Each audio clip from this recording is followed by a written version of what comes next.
Hello, welcome to All Things Robotics. This is a series of conversation on robotics where we chat with people who have been working in the area of robotics. So let's start with some introductions. Why don't we start with Hi, you? I'm Atul Thakur and I'm an associate professor at IIT Patna. And I work in the area of bio-inspired robotics. I have been involved in teaching and research in the area of robotics for past 12 years. Sujay Kadam here. So I'm an assistant professor in Dhirubhai Ambani University. It's a great pleasure to be a part of this series, ATR, All Things Robotics. Thanks. I am Harish PM. I am a professor at IIT Gandhinagar and working in the area of robotics. So why don't we start with an obvious question? I think most people wonder what is robotics? And there's a lot of information online, but it's also very cluttered. It's hard to find a very clear answer to that question. So maybe we can start with you. As per you, what would you say is robotics? I'm thinking of the following keywords. Robot is anything that assists humans in their activities. It is a moving mechanism and has some decision making to it. That's what I feel about it. Yeah, robot is a machine and it's a machine that can be reprogrammed. It's not like a bicycle which cannot be programmed again to fly. But a robot can be reprogrammed. A robot should be able to move things from one place to another place, and a robot should be multifunctional. It should be possible to use a robot for doing multiple tasks at the same time. So this is basic textbook definition of robotics. But broadly speaking, I agree with you that robot is something which works automatically, which can be used for uh, performing different kind of operations and can work to some extent in an unsupervised manner. Yeah, I think one of the challenges is there is no universally accepted definition of robot. So, it's very hard to imagine exactly what is a robot and what is not a robot. But do you think it is important for a robot to look like a human? Is that an important aspect of robot or not necessarily? Yeah, I mean, historically speaking, the conception of robot comes from the word robot itself comes from Czech play, which in those days it was Czechoslovakia, right? In 1920, a play called RUR was written by Karel Čapek, and he created a character called Robota. The word Robota in Czech language means hard work, labor, or slave. And slave is not a great word, but primarily the meaning is that the import of the word robota is that it's a machine which looks like humans but can perform operations without getting bored, without having any sentiments associated with the work, right? But over the past 100 years, from the imagination of a machine like robot and what we see robots today, we see different types of robots. We see robots that look like humans, but there are robots that do not at all look like humans. There are many robots that look like other kind of creatures like dogs and insects and so on and so forth. And then there are robots that completely look like a man-made machine. Yeah, don't look like any creatures at all. Yes. So interesting that you bring this, the word robotite's origins, which came from an art piece actually, the play that was RUR. So I was preparing my notes for the introductory class on robotics for the course that I teach, and I thought, why not look into Indian history of whether there's something in robotics. Interestingly, I found something from 11th century. By this is by Raja Bhoj, and then the document is named as Samarangana Samhita, if I'm correct. So there are descriptions of robotic mechanisms, if we are to take it like that. Yantra, for instance, is like a machine or a mechanism. But then there are descriptions of vimanas, which are really flying objects. There are descriptions of armed guards, which are automatically operated. So there are certain aspects of, I won't say evidence, but ideas about robotics and mechanisms, moving mechanisms that we find in our own history. Yeah, interesting historical perspectives too. And what I often tell my students is even though there is no uniform definition, I at least consider robot to require three things. It has to have some moving parts. It has to move. Mechanical movement should be there. It typically has some kind of actuation, electrical motors or something that make the mechanical parts move. And there is some decision making. There is some part of the robot that, through sensing and then through some programming, is able to have some decision making, and that's where you can reprogram the robot.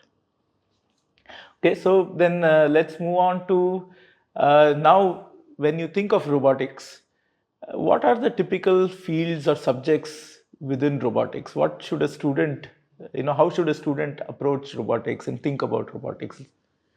So I'm thinking from a first learner's perspective, someone is learning robotics for the first time, and that I would imagine would be a school student, maybe a college student, 11, 12. I think something that immediately relates or helps learn robotics is physics. I think you're 11th and 12th standard physics. Because immediately into robotics are the concepts of forward kinematics, inverse kinematics. Those essentially are related, very much related to physics. So I think that is the starting point to robotics. It's true. Yeah, and actually, yeah, you are right that robots are some machines, and the machines are driven by the physics of it, right? So that is the most important thing. I visualize the field of robotics as a matrix, not like the movie Matrix, but with rows and columns. So every row represents the specific field that you have to study to understand the inner workings of a robot or to design a robot, and every column is an application area. So the rows will include things like basic mechanics. The rows will include embedded systems or electronics. The rows will include motion planning algorithms and perception, sensing, and mapping. These are different rows of that matrix, and the columns would include applications like, let us say, manufacturing. It may include warehouse and logistics. It may include agriculture. It may include um, different type of applications that are needed for consumer electronics, right? So now if you look at each of these grids or cells of the matrix, a warehouse and logistics will require some mechanics. It will require some embedded systems. It will require some kind of algorithms. In some cases, in some of the cells, one field is heavier than the other field, right? So as a learner of robotics and as a future professional in the field of robotics, it is a good idea to map ourselves to some of these fields, some of these cells, and then start learning the specifics of those application areas and technical aspects. Right. And I think one of the things that is overwhelming for any newcomer or beginner in this area is that there are so many different rows, as you are saying, which have very different concepts. So, electronics, and then we said physics, which is in robotics language, you would say robot kinematics and dynamics, which means how robots move, how do you analyze them, how do you calculate, and how do you plan them. But also robot controls, and then you said perception. That is all things related to how robot senses its environment through camera or through other sensors, and how it can understand that through some kind of processing on its own. So each one of these rows in itself is a very vast, all of these are vast areas, so that can be overwhelming. So do you suggest that you first start with only one or two of these and then go a little deeper in one of them, not worry about knowing everything in robotics? For example, I may not know anything in electronics, but I just focus on robot physics, kinematics, and dynamics. Go a little deep before starting to worry about So the that was others. one of the reasons that I brought this visualization of the matrix, right? In order to become an expert in the field of robotics, eventually you will have to cover all these different cells. But that doesn't mean that you have to master all the cells to begin contributing to the field. So once you understand the high bird's eye level of the field of robotics or high level view of robotics, then you choose one of these cells, right? And then you start learning some of the specific aspects. Like, for example, let us say am an I'm a student of electronics department, right? And I want to do robotics. So how can I approach the field of robotics? Should I start learning mechanisms, links, joints, and all those aspects?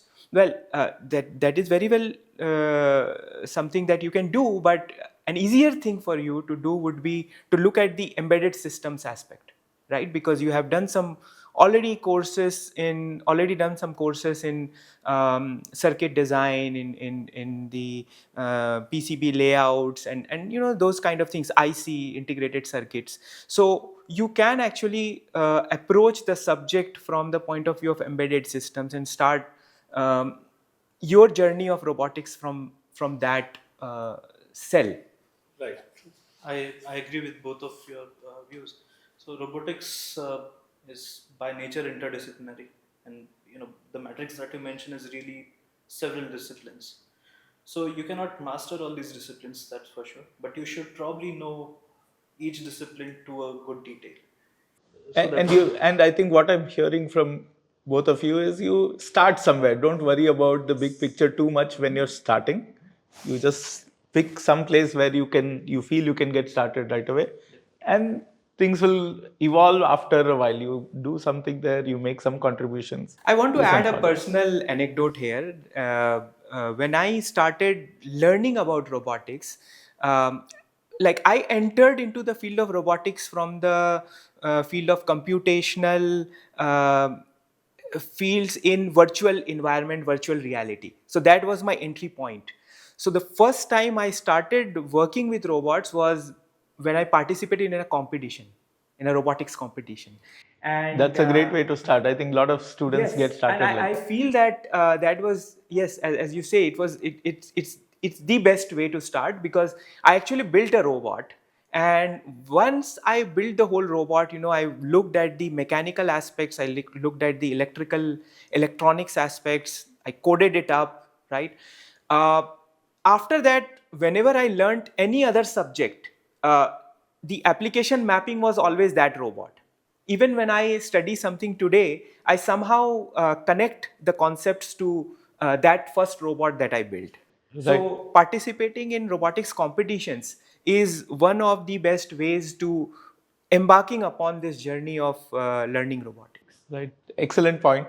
So, just to summarize what I'm hearing, so robot kinematics and dynamics, robot physics, embedded systems or electronics, robot controls, then sensing, perception, and a lot of it is also computer vision and some aspects of that. And the other thing that you mentioned is also robot designing and construction. That requires totally different set of skills. The integration of all these. Yes, and then once you get to advanced robotics, there are many more things that come up. Even communications is important, various protocols and how. Uh, and I think what you're saying is when you get started with a project and particularly contest, you get a slice of many of these. So you have a fairly broad perspective later on when you're going into other things or going deeper in one of these.